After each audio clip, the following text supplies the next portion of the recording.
Обстановку в регионе, вопрос соблюдения общественного порядка при проведении спортивных мероприятий в республике глава Ингушетии Юнусбек Евкоров обсудил с секретарем Совета безопасности Ахмедом Дзейтовым. Во время проведения чемпионата России по вольной борьбе серьезных нарушений общественного порядка не допущено. Глава республики поручил после завершения турнира по борьбе совместно с сотрудниками ЧОП и правоохранителями установить по фото и видеоматериалам тех болельщиков, которые выскакивали на трибуну, выходили в зону ковра, агрессивно себя вели.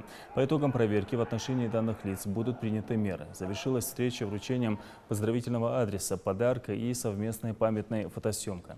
Глава республики поздравил Ахмеда Дзейтова с днем рождения, пожелал ему крепкого здоровья, удачи, дальнейших успехов во всех делах и начинаниях.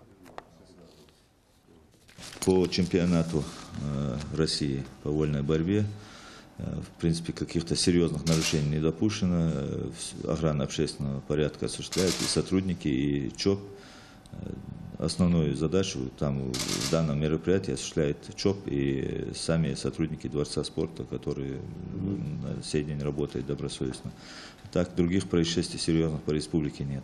Плохо, что когда их там задерживали, их не отвели в отдельную комнату, не опросили, не взяли отпечатки пальцев, там не провели с ними должного такого мероприятия.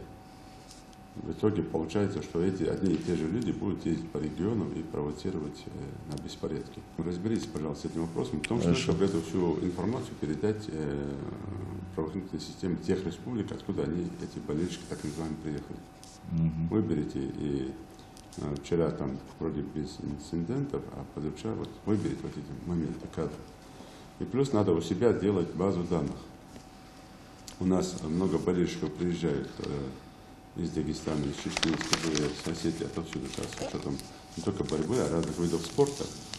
И ключевыми, где больше всех эти беспорядки могут происходить, это является борьба, вольная классическая, греко-римская, и смешанное единоборство.